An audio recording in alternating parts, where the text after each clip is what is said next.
Assalamualaikum warahmatullahi wabarakatuh.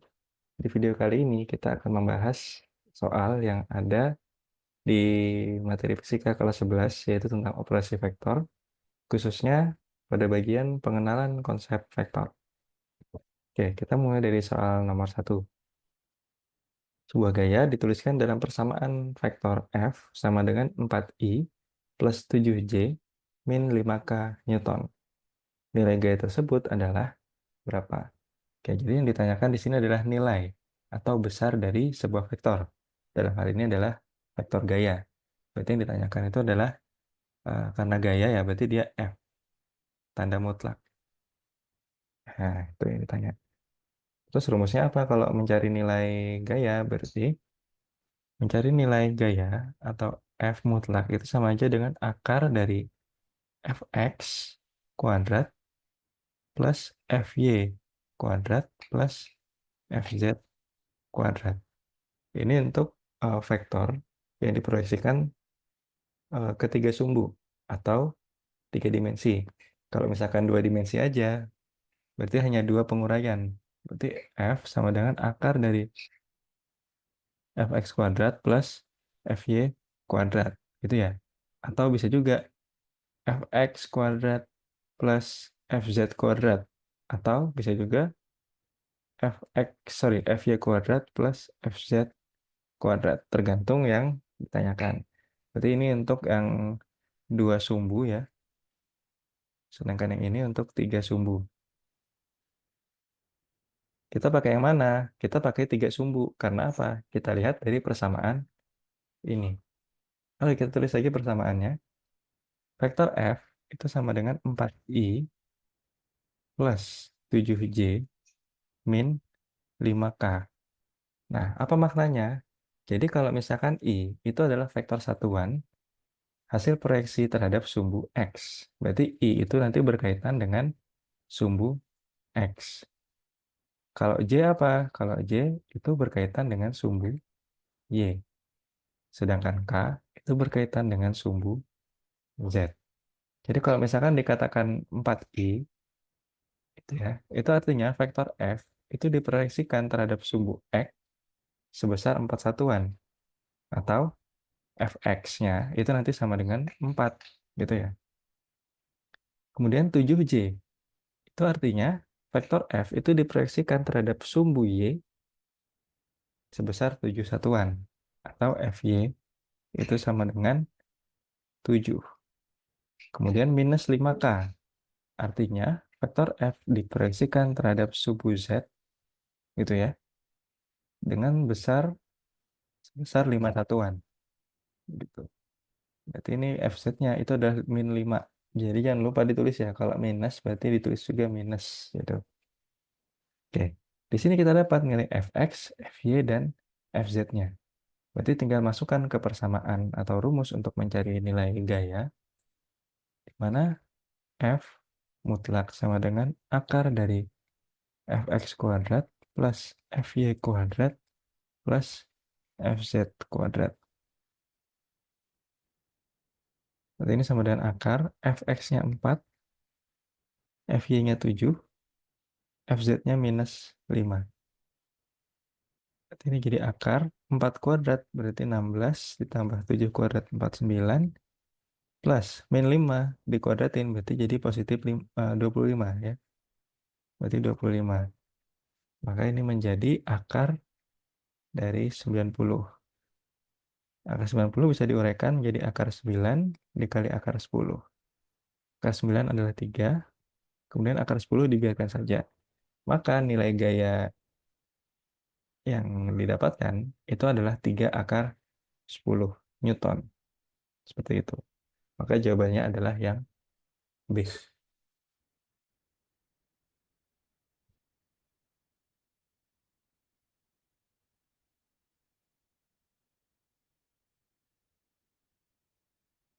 Sekarang kita lanjut ke soal nomor 2. Perhatikan gambar berikut. Jadi ada dua vektor ya, vektor A1 dan vektor A2. Kemudian jika satu kotak mewakili satu satuan, besar vektor A1 dan vektor A2 adalah sebesar berapa? Jadi kita sudah gambar ulang di gambar di sebelah kanan. Jadi ada vektor A1 dan vektor A2. Kemudian pertanyaannya adalah besar. Ini sama aja seperti soal yang pertama tadi, yaitu mencari nilai. Jadi besar sama nilai vektor itu sama aja ya istilahnya. Oke, yang ditanyakan adalah A1. Berarti kalau misalkan ditanya besar vektor A1, berarti sama kayak tadi. Berarti A1 tanda mutlak sama dengan akar dari A1X ditambah A1Y.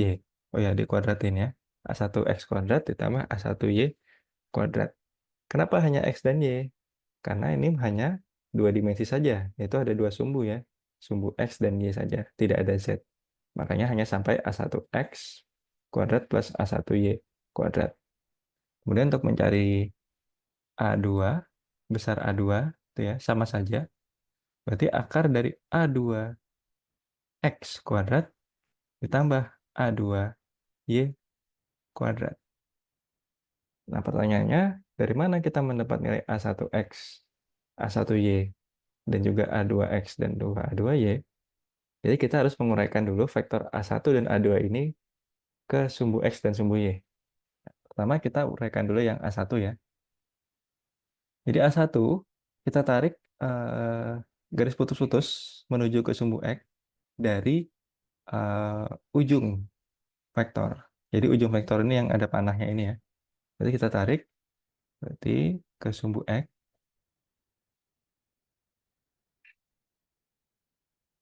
Nah, ini adalah hasil proyeksi dari vektor A1 terhadap sumbu X. Berarti ini sebagai A1X. Berapa besarnya? Kita hitung saja dari pangkal vektornya. Pangkalnya itu yang ini ya. Berarti hitung saja berapa kotak. Jadi ada 1, 2, 3, 4, 5, 6. Ada 6 kotak. Maka eh, nilai A1X itu adalah 6 satuan. Seperti itu. Kemudian kita mencari A1Y. Maka kita proyeksikan A1 ke sumbu Y. Tarik garis putus-putus dari ujung vektor A1 ke sumbu Y. Nah, maka proyeksinya itu yang ini. Berarti ada A1Y, gitu ya. Berapa besarnya? Kita hitung lagi dari pangkal. Menuju ke atas ya. Berarti 1, 2, 3, 4, 5, 6, 7, 8 satuan. Maka besar A1Y itu adalah 8 satuan. Oke, 8 satuan. Berarti bisa cari nih A1-nya. Besar A1 berarti sama dengan akar dari A1X kuadrat ditambah A1Y kuadrat. Berarti 6 kuadrat ditambah 8 kuadrat. Berarti akar dari 36 ditambah 68. Berarti akar dari 100 ya. Akar 100 adalah 10. Maka besar vektor A1 itu adalah 10 satuan. Bagaimana dengan mencari A2? Kita lakukan hal yang sama. Sekarang kita proyeksikan A2 ke sumbu X. Nah, berarti ini dikenal sebagai vektor A2X, gitu ya. Kalau misalnya dilihat dari sini, berarti besarnya adalah 4 satuan ya. Berarti A2X-nya 4. Kemudian kita proyeksikan juga ke sumbu Y. Oke, berarti ini sebagai A2Y. Berarti A2Y-nya sama 4 ya. Berarti A2Y itu sama dengan 4. Nah, dari sini kita bisa tahu nilai atau besar dari A2 itu adalah akar dari A2X kuadrat ditambah A2Y kuadrat. Berarti 4 kuadrat tambah 4 kuadrat. Berarti sama dengan akar dari 16 tambah 16. Di akar 32 ya. Dan 32 bisa diuraikan jadi akar 16 dikali akar 2. Berarti sama dengan 4 akar 2. Jadi untuk A2 itu besarnya adalah 4 akar 2. Berarti jawabannya yang mana? Jawabannya adalah yang C.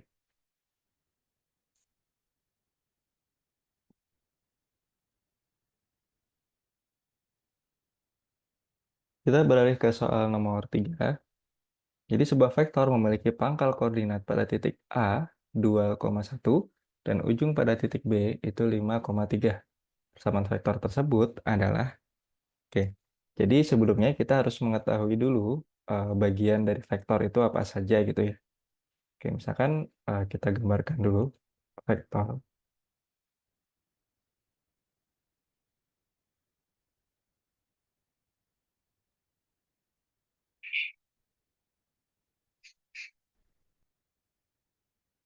Jadi kalau misalkan ada sebuah vektor gitu ya, itu terdiri dari ujung dan juga pangkal. Oke, pangkal dulu ya, baru ujung. Kalau pangkal itu titik awal mula vektor itu berangkat, berarti yang ini ya. Sedangkan ujung itu adalah titik akhir dari sebuah vektor. Ya, itu ditandai dengan tanda panah seperti ini. Berarti ini sebagai pangkal ya, yang titik itu sebagai pangkal. Sedangkan yang ada panahnya itu sebagai ujung dari sebuah vektor. Oke, kita kembali lagi ke soal. Dikatakan di situ bahwa sebuah vektor memiliki pangkal koordinat pada titik A 2,1. Oke, kita buat dulu titik A-nya yang akan menjadi pangkal. Oke, mungkin kalau titik 2,1 berarti 2 ini sebagai X-nya ya, dan 1 itu sebagai Y. Berarti ini kan X, kemudian ini adalah Y. Kemudian ini 0, 1, 2, 3, 4, 5, 6, 7, dan seterusnya. Oke, 2,1. Berarti X-nya 2, Y-nya 1 ya. Berarti X-nya 2, berarti kita ambil di sini. Nah, kemudian Y-nya 1 ya. Berarti 1 di sini. Maka ini sebagai titik A yang akan menjadi pangkal. Kemudian titik B 5,3. Berarti ambil dari sumbu X itu 5 ya. Kemudian dari sumbu Y itu 3 di sini. Kemudian kita tarik sehingga bertemu di titik mana ya? Berarti 3 tarik dan juga 5 ditarik. Nah, ini sebagai titik B yang akan menjadi ujung dari vektor. Berarti bagaimana gambar vektornya? Berarti gambar vektornya tarik dari pangkal menuju ke ujung B. Seperti ini. Nah, gitu ya. Oke, sekarang kita sudah membuat vektor AB. Tuh. Pertanyaannya adalah berapa persamaan vektornya gitu ya. Oke, di sini udah tahu nih bahwa ada I dan J. Berarti dia otomatis berada pada sumbu X dan sumbu Y. Seperti tadi ya, I itu mewakili sumbu X, J itu mewakili sumbu Y. Terus dari mana kita dapat besarnya terhadap sumbu X dan sumbu Y? Sekarang kita lihat nih. AB, vektor AB, kalau misalnya kita proyeksikan gitu ya, maka kita proyeksikan misalkan kita kasih warna merah saja ya. Kita proyeksikan vektor AB ini ke sumbu X. Tarik gitu ya. Set. Nah, maka ini akan menjadi AB pada sumbu X. Sekarang kita lihat A ke B di sumbu X itu berapa panjangnya? Kita bisa kurangkan 5 dikurang 2. Berarti 3 ya. Maka pada sumbu X, berarti vektor AB pada sumbu X itu besarnya adalah 5 kurang 2. Berarti 3 satuan. Terus kalau pada sumbu Y, itu sama kita proyeksikan ke sumbu Y. Tarik. Nah, sini ya. Berarti ini kita tarik dari pangkal.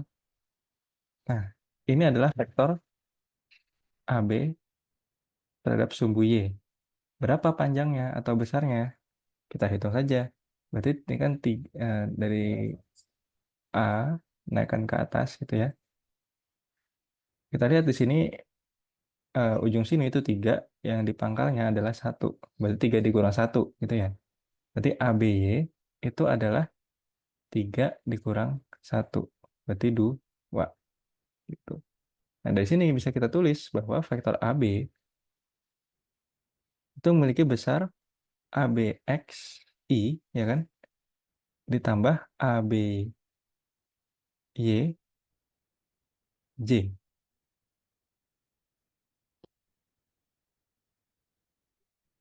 ABXI-nya itu adalah AB-nya tadi 3 ya, jadi 3I. Kemudian ditambah ABY-nya itu 2, berarti 2J. Maka diperoleh persamaan faktor AB itu adalah 3I plus 2J. Nah, bisa juga mencari persamaannya menggunakan rumus dengan mengurangkan koordinat dari pangkal dikurangi, koordinat dari ujung dikurangi koordinat dari pangkal. Oke, tadi kan udah diketahui nih bahwa kita copy saja bahwa ini adalah vektor A, B, di mana A itu adalah pangkal, B adalah ujung, gitu ya. Jadi koordinat A-nya adalah 2,1, kemudian B itu adalah 5,3. Nah, 5,3 berarti 5 ini sebagai X pada titik B, 3 itu sebagai Y pada titik B. Kemudian 2 ini sebagai X dari A, sedangkan 1 itu Y dari A. Kemudian kalau misalkan pertanyaannya adalah persamaan vektor AB, berarti itu adalah dikurangi B dikurang A, karena B itu adalah ujung, dikurangi dengan A sebagai pangkal. Jadi kalau misalnya ditanya vektor AB, itu sama aja dengan ujung dikurang pangkal dari masing-masing sumbu, gitu ya. Berarti yang pertama adalah sumbu X dulu, berarti XB sebagai ujung dikurang XA sebagai pangkal. Ini untuk sumbu X berarti dia jadi I. Ditambah pada sumbu Y lagi berarti YB sebagai ujung dikurang YA sebagai pangkal. Berarti karena sumbu Y berarti J ya. XB berarti tadi ada 5 dikurang XA itu 2 I plus YB dikurang YA. Berarti 3 dikurang YA-nya 1 J. Berarti sama aja dengan 5 kurang 2 berarti 3I plus 3 kurang 1 berarti 2J. Jawabannya sama ya. 3I plus 2J.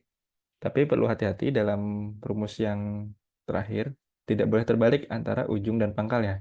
Berarti kalau misalkan faktor AB, berarti itu nanti adalah koordinat B dikurang koordinat A. Gitu.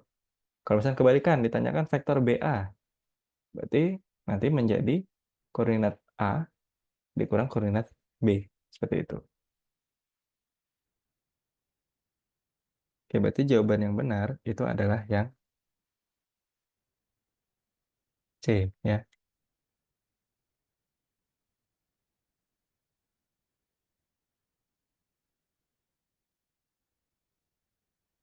Kita ke soal nomor 4.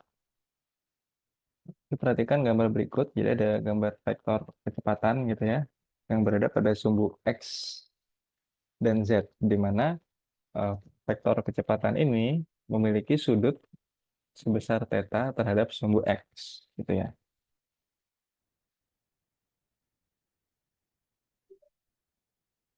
Tulis tetanya sama dengan 53 derajat. Pertanyaannya adalah persamaan vektor kecepatan tersebut adalah, oke. Jadi kalau misalkan mencari persamaan tadi yang ada I, J, dan K-nya, berarti kita harus menguraikan vektor tersebut ke masing-masing sumbu. Nah, pada soal ini adalah vektor kecepatan V ya, yang besarnya adalah 24 meter per sekon. Itu kita harus proyeksikan dulu ke sumbu X dan juga sumbu Z ini ya. Otomatis nanti untuk vektor satuannya pada sumbu X itu nanti menggunakan I, sedangkan vektor pada sumbu Z itu nanti akan menggunakan K ya. Karena kalau misalkan J itu untuk sumbu Y, berarti nanti akan jadi vektor satuannya I dan juga K. Otomatis berarti yang opsi A, B, dan juga yang opsi E itu salah ya, karena bukan I dan K. Ya, selanjutnya bagaimana? Sama seperti sebelumnya, kita proyeksikan dulu ke sumbu X dan juga Z. Jadi vektor V diproyeksikan ke sumbu X, maka dia akan menjadi Vx gitu ya. Kemudian V itu juga proyeksikan ke sumbu Z. Jadi ini akan menjadi Vz. Berapa besar dari Vx kita masih belum tahu karena di sini kita tidak menggunakan kotak sebagai eh, satuannya ya gitu. Tapi ada sudah besarnya untuk vektor V itu adalah 24. Jadi kita tidak bisa menggunakan yang satuan. Nah, di sini bagaimana cara mencarinya? Kita bisa memanfaatkan tetanya ini ya, yang sebesarnya adalah 53 derajat. Jadi untuk gampang mengingatnya, ini kita akan menggunakan trigonometri, yaitu menggunakan sin, cos, atau tan. Jadi kapan kita akan memakai cos? Kita akan memakai cos gitu ya. Apabila vektor yang diuraikan, entah itu Vx atau Vz, itu dekat dengan sudut tetanya.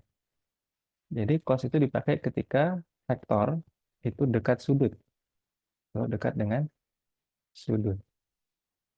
Kemudian kita akan menggunakan sin ketika apa? Ketika vektornya itu jauh dari sudut tetanya. Nah, yang mana sih yang dekat sudut, yang mana yang jauh dari sudut? Nah, sekarang kita lihat bahwa tetanya itu di sini, ya kan? Kemudian Vx-nya dan Vz-nya di masing-masing seperti ini. Vx, kemudian Vz, gitu ya. Kalau misalkan kita lihat, Vx itu dekat dengan sudut theta, ya kan? Karena ini, mereka saling bersentuhan. Ini adalah vektor Vx-nya, kemudian dia langsung bersentuhan langsung dengan sudut tetanya. Maka Vx ini disebut sebagai dekat dengan sudut. Berarti nanti besar Vx itu adalah nilai V cos dari tetanya. Seperti itu. Kemudian Vz gitu ya, itu kita bisa bilang dia jauh dari sudut. Karena vektor Vz-nya sendiri itu tidak bersentuhan langsung dengan sudut theta. Sehingga bisa dikatakan dia jauh dari sudut. Nah, dia maka menggunakan nilai sin. Berarti Vz ini sama dengan V sin theta. Jadi ingatnya gitu aja ya. Jadi untuk dekat sudut berarti dia V cos. Kalau jauh dari sudut berarti dia V sin. Berarti bisa dicari ya nilai Vx dan nilai Vz-nya. Berarti Vx-nya itu V cos theta. Berarti V-nya 24, cos theta-nya berapa tadi? Cos 53. Oke, berapa nilai cos 53? Ya, jadi tulis aja ya. Jadi cos 53 itu adalah 0,6 ya. Kemudian sin 53 itu adalah 0,8. Seperti itu. Berarti 24 cos 53 berarti 0,6. Tinggal kita kalikan. Berarti nilainya adalah 14,4. Ini untuk nilai Vx. Kemudian untuk nilai Vz. Berarti V sin theta. V-nya 24. Sin theta itu adalah sin 53 0,8. Berarti VZ-nya sama dengan, sorry ya, VZ-nya sama dengan, dikalikan berarti nilainya adalah 19,2.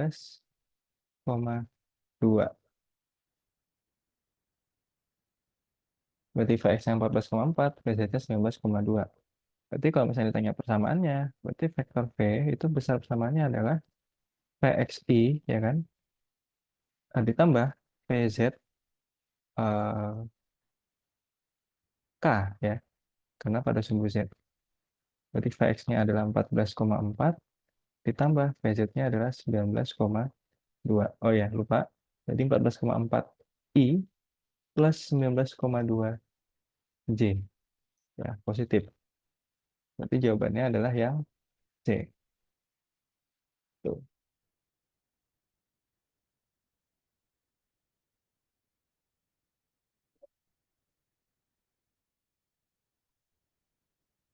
Sekarang kita beralih ke soal nomor 5. Jadi sebuah bus melaju ke arah timur laut dengan kecepatan sebesar 20 meter per sekon. Besar uraian vektor kecepatan bus pada arah timur dan utara berturut-turut adalah, oke, sebelum kita harus mengetahui dulu arah dari mata anginnya ya. Jadi yang mana utara, timur, dan mana juga yang timur laut. Oke, kalau misalnya kita lihat arah mata angin yang di sini, utara itu menunjukkan yang ke atas, ya. Sedangkan timur itu yang mengarah ke kanan. Lalu timur laut di mana? Timur laut itu ada di tengah-tengah antara utara dan timur. Berarti kalau misalnya kita gambarkan lagi ke koordinat gitu ya. Koordinat X dan Y misalkan ya. Koordinat X dan Y, maka X ini itu sebagai arah timur, X positif ya, X yang ke kanan itu timur, sedangkan untuk sumbu Y ke atas itu adalah yang utara. Timur lautnya kemana? Berarti di antara X dan Y gitu. Nah, sekarang kita lihat lagi soalnya. Busnya melaju ke arah timur laut. Nah, ya. Berarti ke arah timur laut, berarti di tengah-tengah antara X dan Y. Kita tarik. Set, ini ya. Nah, berarti ini gambarnya. Ke arah timur laut. Katanya. Nah, dengan besar vektornya atau V-nya ya, itu sebesar 20 meter per sekon. Pertanyaannya, besar uraian vektor pada arah timur dan utara. Berarti pada arah sumbu X dan sumbu Y, gitu kan? Berarti sama seperti sebelumnya, kita uraikan vektor V ini ke sumbu X. Berarti ini menjadi Vx gitu ya. Ini kita uraikan ke sumbu Y. Berarti ini ya. Jadi ini menjadi Vy seperti itu. Nah, tidak seperti sebelumnya, tidak diketahui besar theta terhadap sumbu X. Jadi bagaimana? Mudah saja, karena tadi dibagi dua, gitu ya. Eh, timur laut itu membelah utara dan timur menjadi dua, gitu ya. Berarti kita tinggal membagi sudut antara timur dan utara, kita bagi dua, gitu ya. Timur dan utara itu memiliki sudut sebesar 90 derajat karena mereka tegak lurus. Berarti setengahnya dari 90 itu adalah 45. Berarti tetanya di sini bernilai 45 derajat. Ya. Dimana nanti kita bisa tahu bahwa sin theta atau sin 45 itu sama dengan setengah akar 2. Kemudian cos theta juga sama. Cos 45 itu setengah akar 2. Oke, sekarang Vx-nya kita cari dulu. Kita lihat bahwa Vx itu adalah dekat dengan sudut. Berarti kalau misalkan ingat yang sebelumnya, kalau dekat sudut berarti menggunakan cos. Berarti ini jadi V cos theta atau 20 cos theta-nya tadi adalah setengah akar 2. Berarti menjadi 10 akar 2. Kemudian kita cari Vy. Vy itu jauh dari sudut theta. Sehingga menggunakan V sin theta. Berarti sama dengan 20 kali sin theta-nya adalah setengah akar 2 juga. Berarti nilai Vy itu sama dengan 20 kali setengah, berarti 10 akar 2.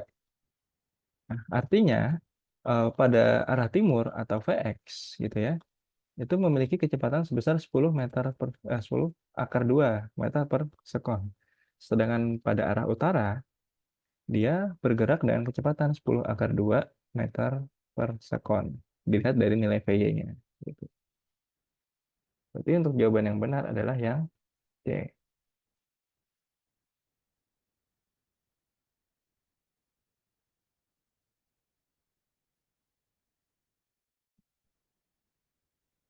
Kita lanjut ke soal nomor 6. Jadi diketahui sebuah vektor, vektor f gitu ya, diuraikan ke sumbu x dan sumbu y sehingga ada fx dan juga fy-nya. Dan di sini diketahui nilai fy-nya 48 Newton gitu ya. Kemudian sudut antara vektor f dan juga sumbu x itu adalah 37 derajat. Nah, jika besar komponen vektor terhadap sumbu y atau fy adalah 48 Newton, berapakah besar dari vektor f? Nah, pertanyaannya seperti itu. Kita bisa memanfaatkan penguraian vektor yang menggunakan cos dan sin seperti nomor sebelumnya ya. Jadi perlu diingat bahwa vektor yang dekat dengan sudut nanti akan menggunakan cos, gitu kan ya. Kalau misalkan yang jauh dari sudut, itu menggunakan sin, gitu ya. Kalau fx ini dekat dengan sudut, jadi nanti harusnya fx-nya itu akan menjadi fx sama dengan f cos 37, gitu ya. Sedangkan fy-nya sendiri itu kan jauh dari sudut ya. Vektor fy ini jauh dari sudut, sehingga dia menggunakan sin. Berarti fy sama dengan f sin 37. Nah, yang mana yang akan kita gunakan untuk mencari nilai f? Yang kita gunakan pastinya adalah yang diketahui, ya. Diketahui di sini adalah nilai fy-nya, yaitu 48. Sehingga kita menggunakan yang ini. Sehingga nanti menjadi 48 sama dengan f sin 37.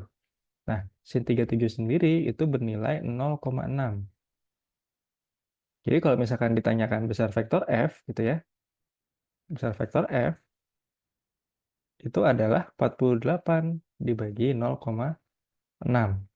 Sehingga nanti menjadi berapa? Menjadi 80 Newton. Maka jawaban yang benar adalah yang E.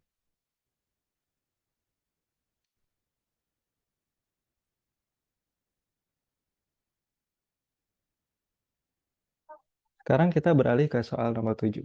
Sebuah vektor dituliskan dalam persamaan C sama dengan 4I plus 3J. Pernyataan berikut yang benar adalah, oke, dari opsi jawabannya, kita diminta untuk mencari besar dari vektor dan juga arah dari vektornya. Dalam hal ini, untuk arahnya itu dalam bentuk arkus tangen, gitu ya. Oke, dari persamaan ini kita tahu bahwa vektor C ini jika diuraikan ke sumbu X dan sumbu Y, masing-masing akan menjadi 4 di sumbu X, kemudian 3 di sumbu Y. Karena diketahui dari ini ya, 4I dan 3J. Dimana sudah disebutkan sebelumnya bahwa I itu mewakili penguraian vektor pada sumbu X, sedangkan J itu mewakili penguraian vektor pada sumbu Y. Karena 4I plus 3J berarti 4 di sumbu X, 3 di sumbu Y. Oke, kita gambar dulu ya untuk vektornya.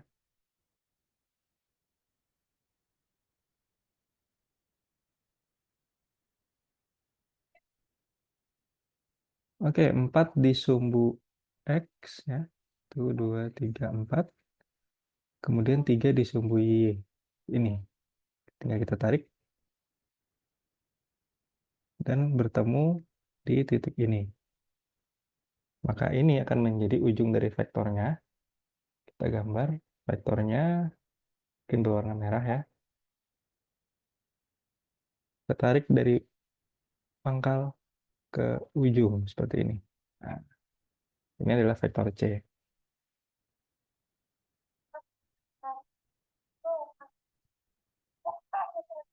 Yang besar vektor C.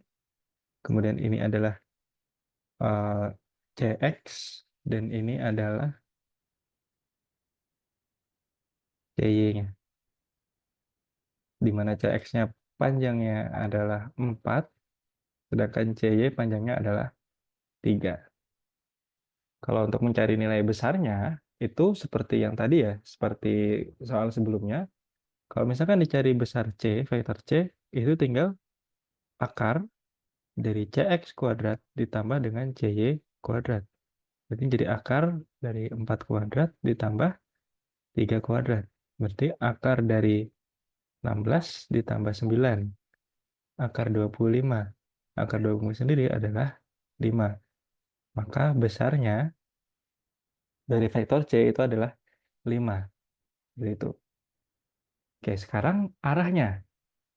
Kalau di sini arahnya kita menggunakan tangan. Oke. Katakanlah di sini sudutnya adalah theta gitu ya. Nah, itu. Theta. Kemudian kita ingat bahwa misalkan ditanyakan itu adalah tan theta, maka yang digunakan itu adalah sisi depan dibagi dengan sisi samping. Kalau misalnya kita lihat di sini, sisi depannya theta itu adalah yang ini, sisi depannya. Sedangkan sisi sampingnya itu adalah yang di sebelah sini. Berarti tangan theta itu sama dengan sisi depannya adalah sama seperti yang di sini ya, berarti 3, kemudian sisi sampingnya adalah 4. Sehingga kalau misalkan arah yang ditanyakan itu adalah tetanya ya. Berarti kalau teta itu sama dengan arkus tangan dari 3/4. Maka jawabannya yang mana? Jadi besar vektornya 5 satuan dengan arahnya adalah arkus tangan dari 3/4. Maka jawabannya adalah yang A. Oke, mungkin sedikit membantu untuk cara cepatnya bagaimana. Oke. Untuk cara cepatnya, untuk mencari arah, itu langsung aja. Tangan theta itu sama dengan perbandingan antara vektor, katakanlah di sini vektor P gitu ya. Penguraian vektor P pada sumbu Y dibagi penguraian vektor P pada sumbu X. Gitu. Nanti kalau misalnya arah berarti theta ya. Theta sama dengan arkus tangan dari hasil bagi antara nilai vektor pada sumbu Y dibagi dengan vektor pada sumbu X. Seperti itu. Ini untuk mencari arah dari sebuah vektor.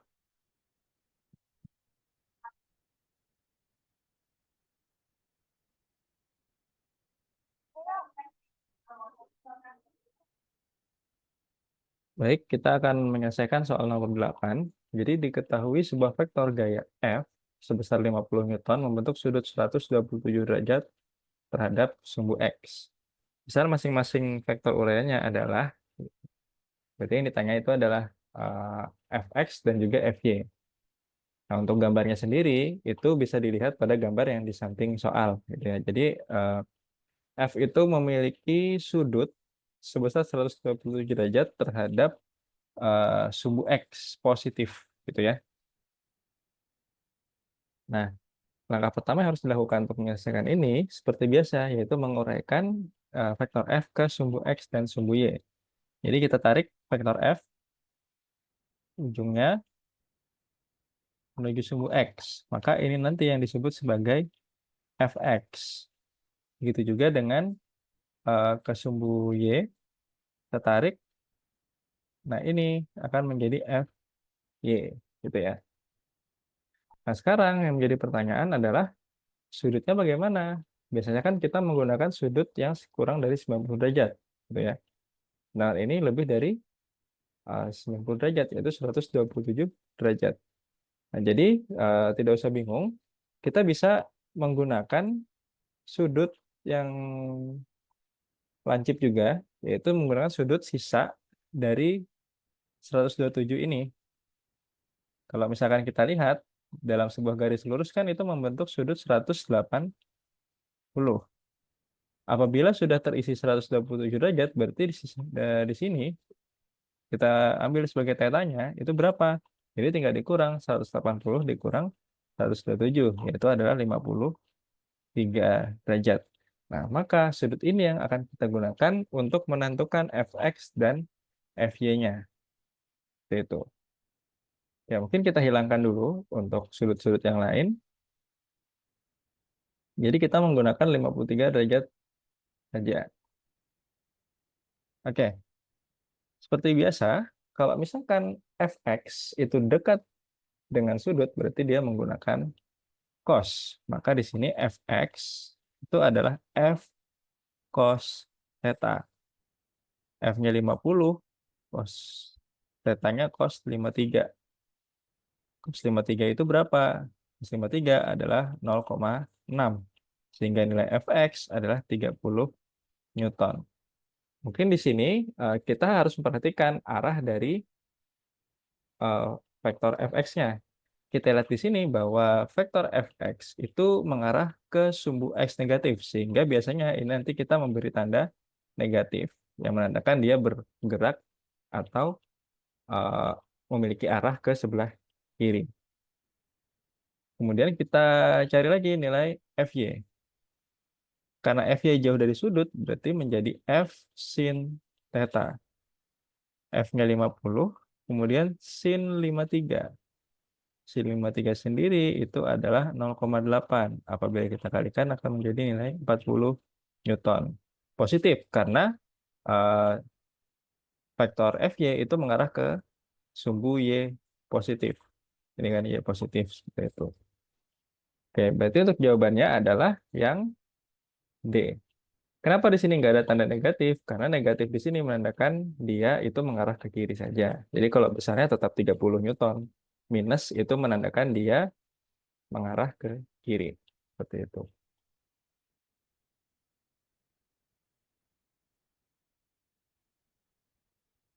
Sekarang kita menyelesaikan soal nomor 9. Sebuah gaya F diuraikan terhadap komponen sumbu X dan sumbu Y. Besar gaya hasil penguraiannya, yaitu Fx sama dengan 51 Newton, dengan arah sumbu X positif, dan Fy sama dengan 17 akar 3 N, dengan arah sumbu Y positif. Artinya, kedua gaya ini berada pada kuadran 1, atau keduanya itu bernilai positif. Ini ya. Jadi Fx itu dengan arah ya Fx 51 Newton,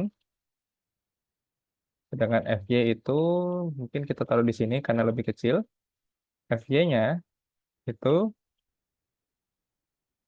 17 akar 3 dengan arah sumbu Y positif. Ya, betul, arahnya sumbu Y positif. Besar sudut yang terbentuk dari F terhadap sumbu X adalah, berarti yang ditanyakan itu adalah sudut dari F terhadap sumbu X-nya. Di mana F-nya? Berarti bisa kita tarik garis yang mempertemukan, sorry, kita akan mencari titik yang mempertemukan Fx dan Fy. Nah, di sini berarti bisa kita cari em, sudutnya, sorry, vektornya itu yang ini. Inilah vektor F yang kita cari. Sudutnya yang mana? Sudutnya berarti antara F terhadap sumbu X itu adalah yang ini. Kita sebut saja theta. Berapa besar tetanya? Kita bisa menggunakan eh, nilai tan seperti soal sebelumnya ya. Berarti kalau misalkan tan theta itu tadi adalah em, vektor pada sumbu Y dibagi vektor pada sumbu X. Oke. Fy-nya tadi berapa? 17 akar 3. Sedangkan Fx-nya adalah 51. Kita bisa sederhanakan. Sama-sama dibagi 17, maka akan menjadi 1 per berapa ini ya? 3 ya. 1/3 akar 3. Berarti tan theta sama dengan 1/3 akar 3. Tetanya sendiri berarti adalah arcus tan dari 1/3 akar 3. Nah, tan berapa yang menghasilkan angka 1/3 akar 3? Yaitu adalah tan 30. Maka di sini tetanya adalah 30 derajat. Benar, karena 30 derajat berada pada kuadran 1, gitu ya, atau kurang dari 90 derajat. Maka jawaban yang benar adalah yang A.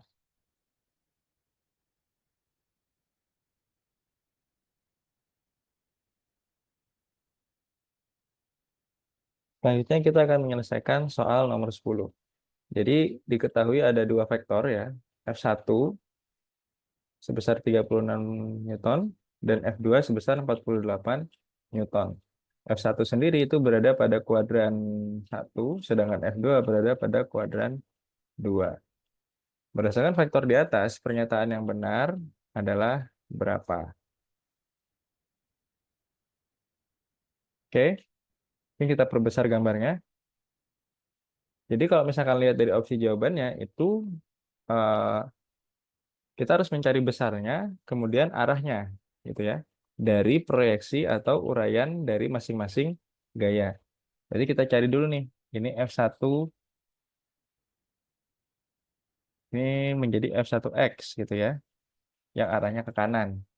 Kemudian juga diuraikan ke sumbu Y, dia akan menjadi F1Y dengan arah ke atas. Begitu juga dengan F2, kita uraikan F2 ke sumbu X akan menjadi F2X yang arahnya ke kiri. Kemudian kita proyeksikan juga ke sumbu Y, sehingga menghasilkan F2Y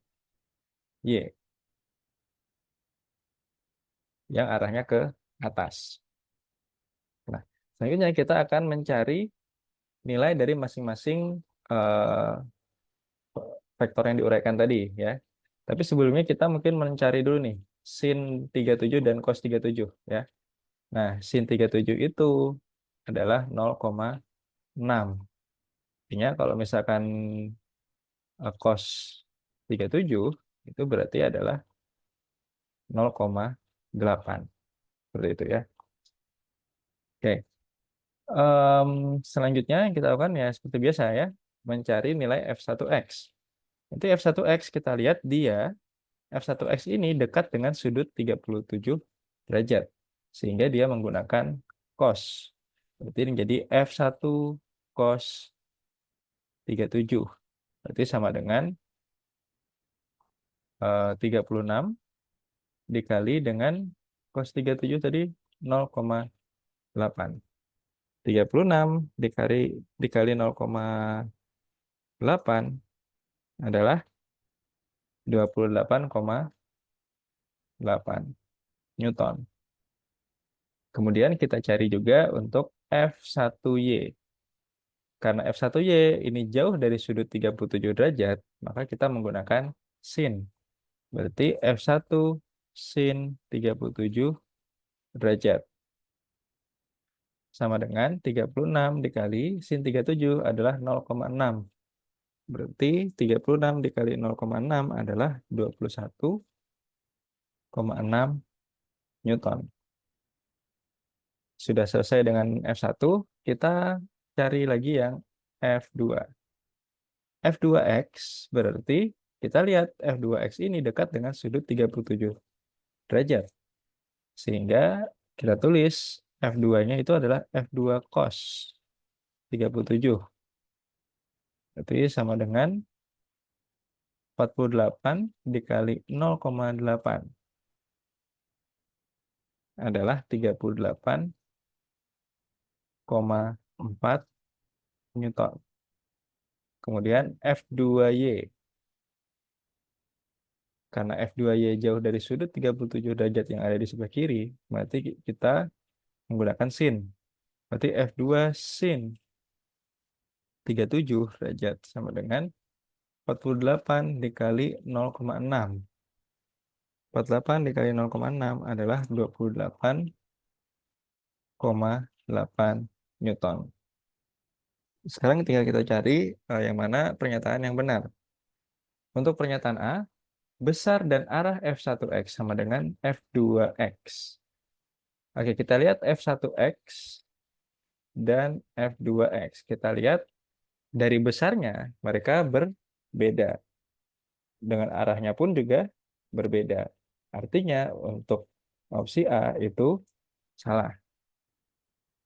Opsi B, besar dan arah F1Y sama dengan F2Y.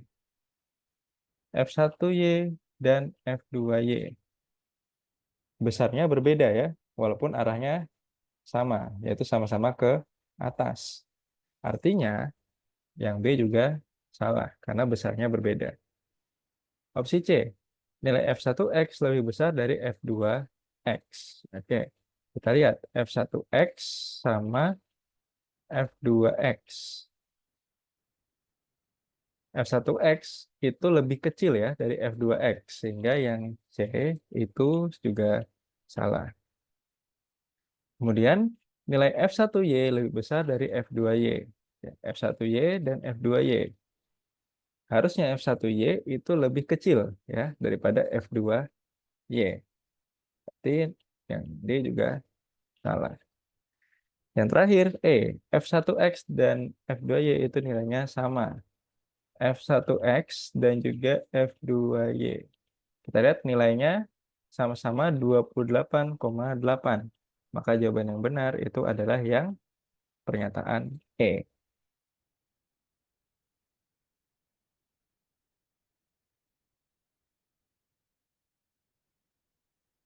Baik, sekarang kita ke bagian B, yaitu yang soal esai. Kita mulai dari soal nomor 1. Jadi perhatikan gambar vektor berikut, ada R1 dan R2. Di mana R1 itu sudutnya adalah 53 derajat terhadap sumbu X positif, sedangkan R2 itu 37 derajat terhadap sumbu X positif. Oke, mari kita tulis dulu.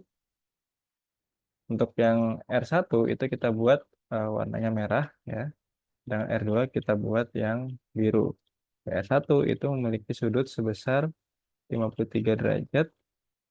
Kemudian yang R2 itu memiliki sudut sebesar 37 derajat. Nah, ditanyakan di sini posisi vektor R1 dan R2. Berarti kita bisa menulisnya dengan menggunakan yang I dan J itu ya. Oke. Jadi pertama yang harus kita lakukan adalah menguraikan R1 dan R2 itu ke sumbu X dan sumbu Y. Kemudian mencari R1X, R1Y, kemudian R2X, R2Y, kemudian mencari posisi vektor R1 dan R2. Oke. Ya, mungkin pertama kali kita harus membuat nilai sin dan cosnya dulu ya. Jadi kalau misalkan sin 37 itu sama dengan cos 53. Berarti harus sama dengan 0,6. Kemudian kalau misalkan sin 53 itu harus sama dengan cos 37. Itu hasilnya harus 0,8. Ya, sekarang kita mulai dulu proyeksikan R1 ke sumbu X. Berarti kita tarik ke bawah akan menjadi R1X, gitu ya. Kemudian kita proyeksikan juga ke sumbu Y sehingga menghasilkan R1Y. Oke, sudah. Nah, dari sini kita lihat bahwa R1X itu dekat dengan sudut 53. Sehingga misalnya ditanya R1X berarti adalah R1. Dekat sudut berarti cos 53. Berarti R1-nya tadi adalah 15. Cos 53 itu 0,6. Berarti adalah 9. Kemudian untuk R1Y, kita lihat bahwa R1Y itu letaknya jauh dari sudut 53 derajat. Maka dia menggunakan sin 53. Berarti 15 kali sin 53 adalah 0,8. Berarti 15 kali 8 adalah 12. Ya, 15 kali 0,8 adalah 12. Dari sini kita ketahui atau kita peroleh bahwa nilai R1-nya atau posisi vektor R1 itu adalah R1X I ditambah R1Y J. Berarti R1-nya adalah 9I ditambah 12J. Oke. Bagaimana untuk mencari yang R2? Untuk mencari yang R2 sama saja seperti yang R1. Berarti kita proyeksikan dulu R2 ke sumbu X. Berarti ini akan menjadi R2X. Kemudian ke sumbu Y juga. Berarti ini menjadi R2Y. Oke. R2X itu letaknya dekat dengan sudut 37 derajat ya. Sehingga R2X itu adalah R2 cos 37. R2-nya adalah 25 kali cos 37 adalah 0,8. Berarti 20 ya. 20. Kemudian untuk R2Y berarti sama dengan R2 sin 37 karena jauh dari sudut ya. Berarti 25 kali sin 37-nya adalah 0,6. Berarti 15 ya. Jadi kalau misalkan ditanya R2-nya berarti sama dengan R1X I dari R2X ya. I plus R2Y J. Atau nanti nilai R2-nya atau vektor R2 posisinya itu berada pada 20I plus 15J. Nah, seperti itu. Nanti jawabannya yang mana? Jadi posisi untuk vektor R1 itu adalah yang R1 sama dengan 9I plus 2J, sedangkan untuk yang R2 berarti R2 sama dengan 20I plus 15J.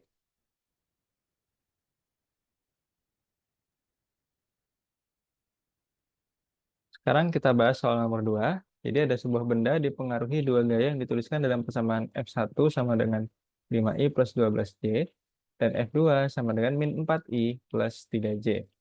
Tentukan nilai dan arah masing-masing gaya dan gambarkan vektornya. Oke, sekarang kita mencari nilai dan arahnya dulu ya. Jadi untuk yang pertama kita mencari untuk yang F1 atau vektor F1. Kita lihat bahwa persamaannya adalah 5I plus 12J. Sehingga 5 ini nanti akan menjadi nilai F1X ya, karena dia berada pada sumbu X.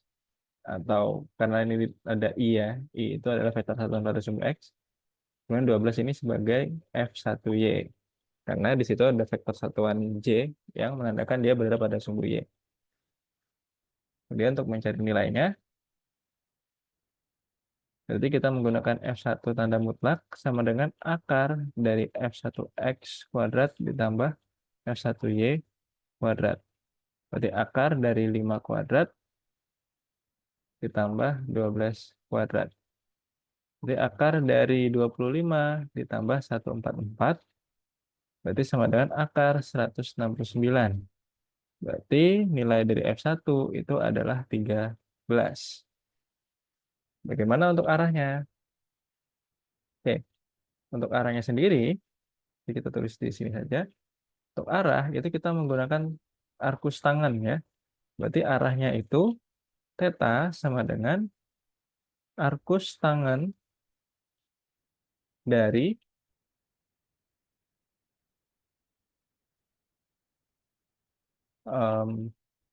FY dibagi Fx. Dalam hal ini F1Y dibagi F1X gitu ya. Berarti arkus tan dari F1Y-nya adalah 12, F1X-nya adalah 5. Oke. Berarti tetanya adalah arkus tan dari 12 per 5. Sekarang kita cari untuk yang F2. Caranya hampir sama. Berarti F2. Bukan hampir sama ya, tapi sama. Berarti F2 sama dengan min 4I plus 3J. Ini berarti sebagai F2X, ini sebagai F2Y. Nah, ini menjadi untuk mencari nilai ya. Nilainya berarti sama dengan F2 sama dengan akar dari sama ya F2X kuadrat ditambah F2Y kuadrat. Berarti ini akar dari minus 4 kuadrat ditambah 3 kuadrat. Berarti dia menjadi akar dari 16 tambah 9. Berarti akar 25. Maka F2 itu nilainya adalah akar 25 adalah 5. Ya. Untuk arahnya sendiri, sama seperti tadi. Berarti menggunakan arkus. Ya. Arah, berarti tetanya sama dengan arkus tangan dari F2Y per F1 dari F2X ya. Jadi sama dengan theta sama dengan arkus tangan F2Y tadi adalah 3 per F2X itu adalah min 4. Berarti tetanya atau arahnya adalah arkus tangan dari min 3 per 4. Seperti itu ya.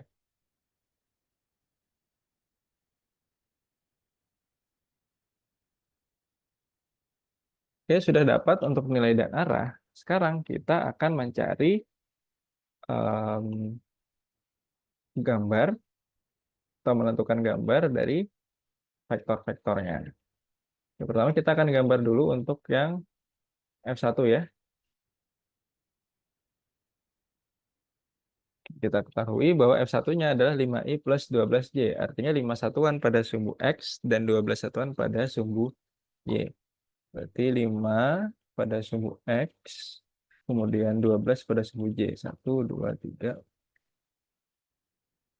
10, 11. Mungkin kurang ke bawah ya. Nah, seperti ini. Jadi kita ulang. Berarti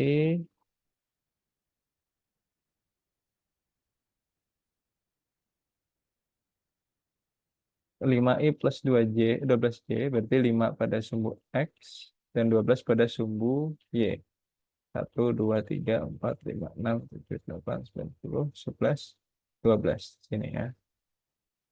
Jadi garisnya kurang. Berarti kita tarik garis putus-putus yang akan dipertemukan antara X dan Y.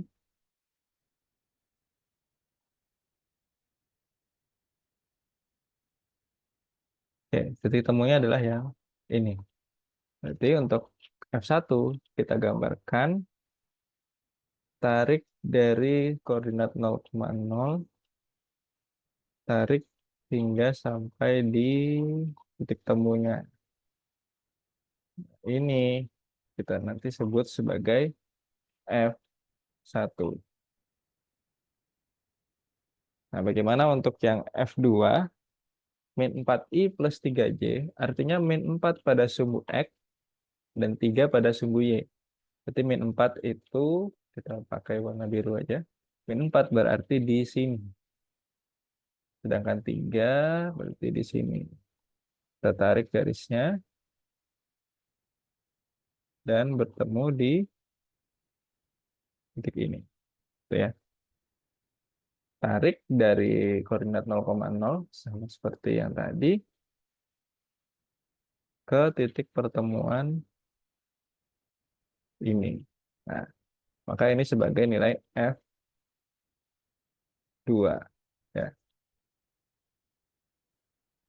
dari gambar F2, vektor F2. Oke, kira-kira seperti itu untuk yang nomor 2.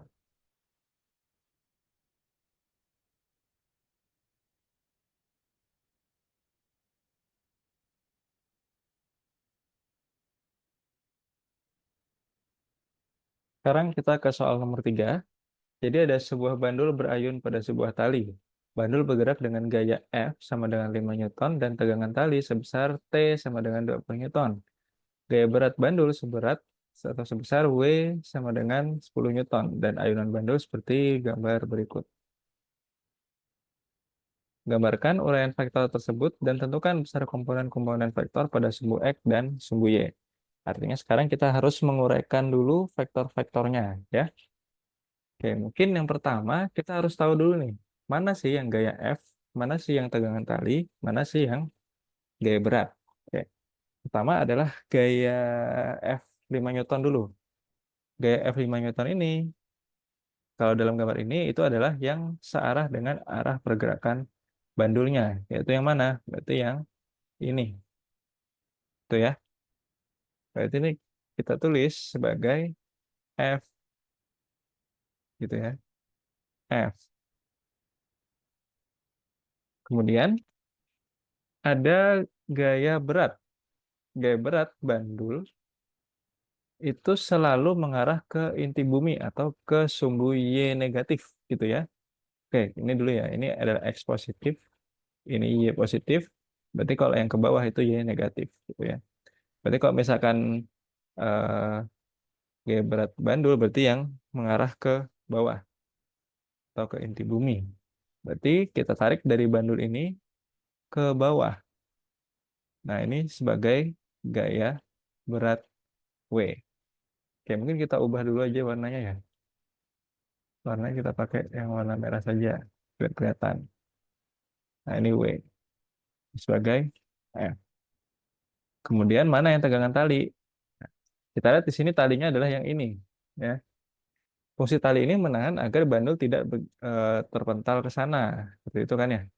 Nah, maka dari itu tegangan tali di sini kita buat arahnya adalah ke sini, disebut sebagai tegangan tali atau T.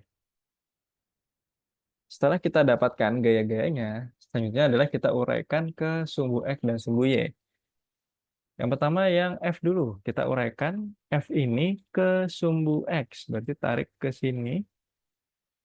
Nah, dia akan membentuk nilai Fx, ya. Vektornya berarti ke X negatif. Selanjutnya kita uraikan lagi F ke sumbu Y. Jadi dia akan membentuk vektor Fy dengan arah menuju Y negatif. Tuh ya. Untuk W apakah perlu diuraikan? Tidak perlu, karena W itu sudah berada pada sumbu Y. Selanjutnya yang diuraikan adalah yang T saja ya. Oke, mungkin T kita buat lebih panjang supaya tidak bertabrakan ya. Berarti di sini, di T. Berarti kita uraikan ke sumbu X dulu. Nah, berarti ini adalah, kita tarik lagi, vektor Tx yang arahnya ke arah X negatif. Kemudian kita tarik lagi ke sumbu Y. Jadi ini sebagai TY yang arahnya ke arah Y positif. Oke, semuanya sudah kita uraikan ke sumbu X dan sumbu Y. Sekarang besar komponen vektornya. Jadi kita cari dulu besar-besarnya ya. Oke, sekarang kita lihat, kita mulai dari F dulu deh ya. Fx. Kita lihat bahwa Fx ini itu dekat dengan sudut 37 derajat, ya kan? Sorry. Oh, sudutnya di sini bukan menggunakan 37 derajat karena F-nya atau gaya F itu yang ini. Berarti dia berkaitan dengan yang sudut 53 ini ya, bukan 37. Kalau 37 tadi untuk yang T. Oke, berkaitan dengan yang 53. Kita lihat Fx. Letak Fx itu jauh dari sudut 53 derajat sehingga dia menggunakan sin, ya. Berarti Fx ini adalah F sin 53 gitu. Berarti F-nya tadi adalah 5 dikali sin 53. Sin 53 adalah 0,8. Berarti 4 Newton. Tandanya apa? Tandanya negatif ya. Kenapa negatif? Karena dia mengarah ke sumbu X negatif atau ke kiri gitu ya. Kemudian FY-nya. Kita lihat bahwa FY itu dekat dengan sudut 53 sehingga dia menggunakan cos. Berarti sama dengan F cos 53. Tandanya minus juga, minus juga ya, karena dia mengarah ke sumbu Y negatif. Berarti jadi min 5 cos 53 adalah 0,6. Berarti sama dengan minus 3 Newton.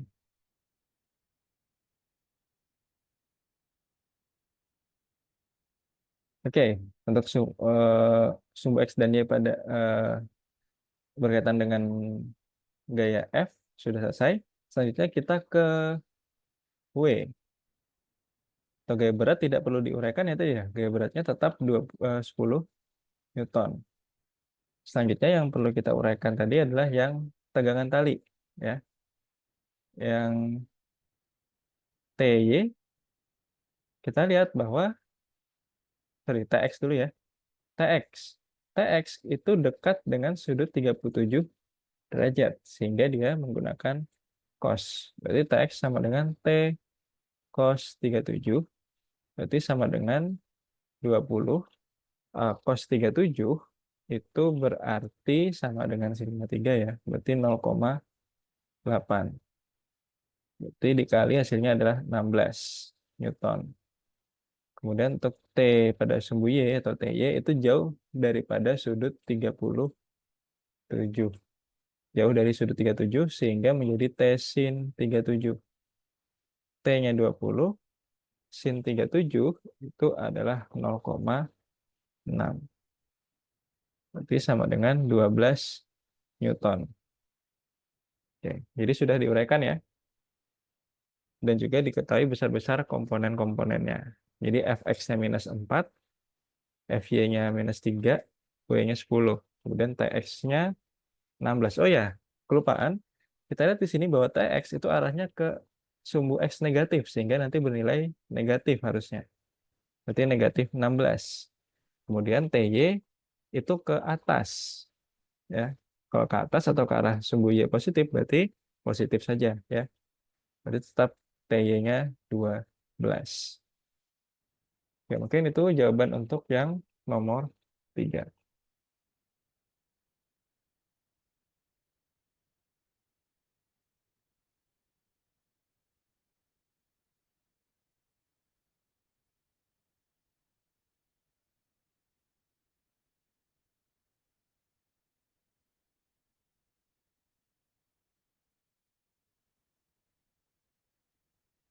Sekarang kita bahas soal nomor 4. Vektor perpindahan digambarkan seperti pada gambar berikut. Oke, jadi ada R1 dan juga R2.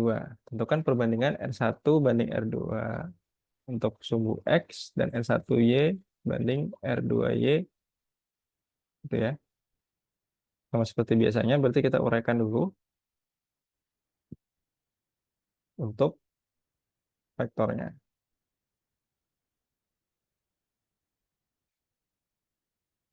Kita perbesar gambarnya. Oke, berarti R1 kita uraikan menjadi R1X ya. Kemudian R1 juga kita uraikan ke sumbu Y. Berarti ini menjadi R1Y.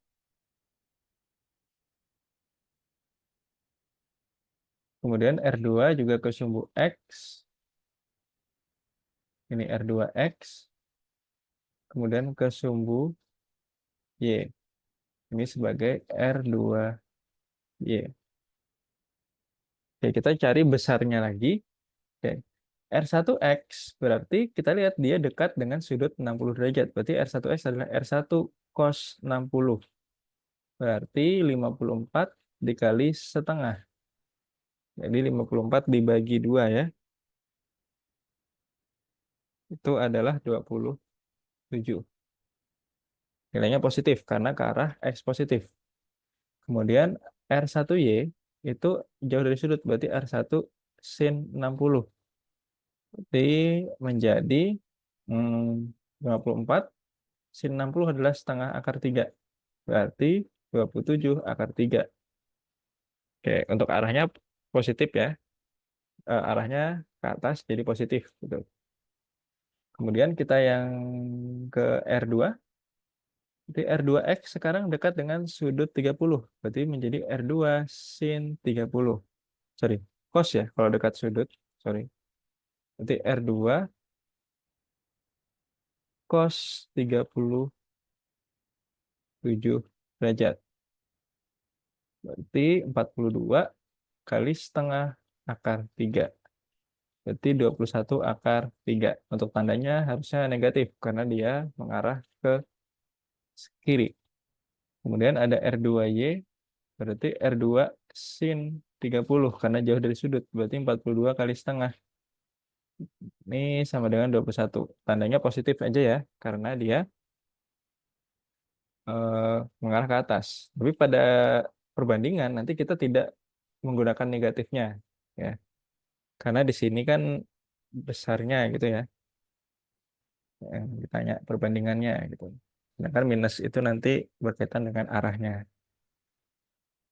Nah, berarti pertanyaannya adalah R1X dibanding dengan R2X. Berarti sama dengan R1X-nya tadi adalah 27 dibanding dengan R2X-nya adalah 21 akar 3. Bisa kita sederhanakan bagi 3, berarti jadi 9 banding 7 akar 3. Oke, ini yang paling sederhana untuk perbandingan R1X dibanding R2X. Kemudian kita bandingkan R1Y dibandingkan dengan R2Y. Berarti R1Y-nya adalah 27 akar 3. Kita bandingkan dengan R2Y adalah 21. Sama-sama dibagi 3 lagi, berarti jadi 9 akar 3 dibanding 7. Maka ini adalah jawabannya, ya.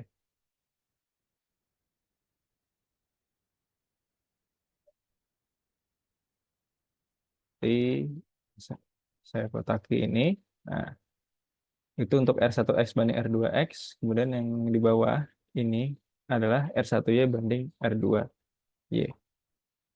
Oke, demikian untuk jawaban yang nomor 4.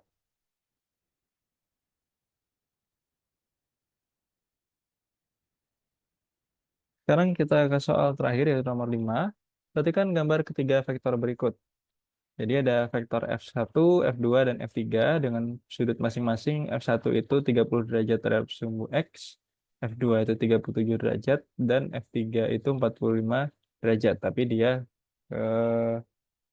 ini ya, menuju ke bawah untuk perputaran sudutnya. Urutkan nilai ketiga komponen gaya tersebut dari yang terkecil terhadap sumbu X dan sumbu Y. Oke, berarti kita tinggal mencari nilainya saja dulu ya. Nilai dari F1X, F1Y, F2X, F2Y, dan seterusnya. Kemudian kita urutkan dari yang terkecil.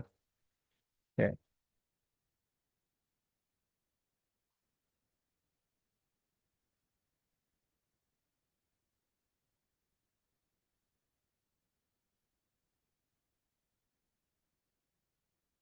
Kita mulai dari F1, di mana F1 ini sudutnya adalah 30 derajat terhadap sumbu X. Jadi kita uraikan, ini akan menjadi F1, langsung saja ya. Berarti ini adalah F1X, ini adalah F1 cos 30, karena dekat sudut ya. Berarti sama dengan 34 dikali setengah akar 3, berarti jadi 17 akar 3. Kemudian F1-nya kita uraikan juga ke sumbu Y. Ini akan menjadi nilai F1Y yang besarnya adalah F1 sin 30 karena jauh dari sudut 30. Berarti sama dengan 34 kali setengah, yaitu adalah 17. Oke. Selanjutnya kita ke F2 ya. Kita uraikan sama ke sumbu X. Berarti ini menjadi F2X ya.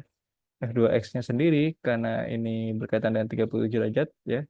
Berarti dekat sudut dia menjadi F2 cos 37. Berarti 26 dikali cos 37 itu adalah 0,8 ya. Cos 37 adalah 0,8.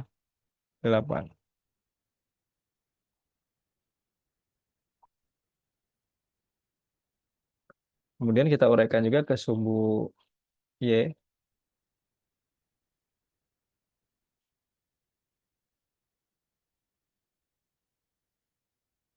Nah, ini menjadi F2Y. Itu nilainya adalah F2 sin 37. Berarti 26 kali 0,6. Oh ya, tadi belum dihitung ya. 26 dikali 0,8. Itu 20,8. Kemudian, salah naruhnya ya. Terusnya yang di bawah. Itu yang 20,8. 20,8. Nah, yang baru yang di atas 26 dikali 0,6. Itu adalah 15. 19,6. Oke, sudah dapat eh, F1 dan F2. Sekarang yang F3. F3 kita uraikan ke sumbu X. Nah, berarti ada lagi, ini adalah F3. Berarti F3 ini adalah F3 cos ya, cos 45. Karena dekat sudut. Berarti F3-nya adalah 28, cos 45 adalah setengah akar 2. Berarti jadi 14 akar 2. Oke. Jadi kita proyeksikan ke sumbu Y. Nah ini. Berarti ini menjadi F3Y. Ya, tadi X ya. Ini F3Y sama dengan F3 sin. Karena jauh dari sudut ya, sin 45. Berarti sama dengan 28 kali setengah akar 2 juga. Berarti adalah 14 akar 2. Oke, kita sudah dapat semua nilainya. Sekarang kita urutkan dulu yang terbesar ke yang terkecil. Nah, mungkin karena ini ada yang desimal, berarti kita ubah semuanya deh ke bentuk yang desimal ya. Berarti yang desimal adalah yang ini. Oh, sorry, yang akar ya. Akar kita ubah ke desimal. Berarti 17 akar 3. Jadi 17 dikali akar 3 itu adalah 29,44. Kemudian yang ada akar lagi yang ini 14 dikali akar 2 berarti 19,79. Sama halnya yang bawah 14 akar 2 berarti 19,79. Sekarang kita urutkan dari yang terkecil dulu. Kalau misalkan dilihat dari angkanya, yang paling terkecil itu adalah yang 15,6, yaitu adalah F2Y. Berarti yang ditulis dulu yang terkecil urutkan adalah F2Y. Selanjutnya, setelah 15,6, yang terkecil itu adalah yang 17. Itu adalah F1Y. Kemudian selanjutnya yang terkecil, yang lebih besar dari 17 lagi, itu adalah yang ini ya, 19,79 ini ada dua. Berarti F3X dan F3Y itu sama ya. Kemudian yang terakhir, oh ya belum, masih ada yang F2X dan F1X. Oke, yang lebih kecil yang ini dulu ya. Berarti ini adalah yang F2X. Kemudian yang paling besar berarti yang ini, 29,44 F1X. Maka urutannya seperti itu. Oke, itu saja untuk jawaban yang nomor 5.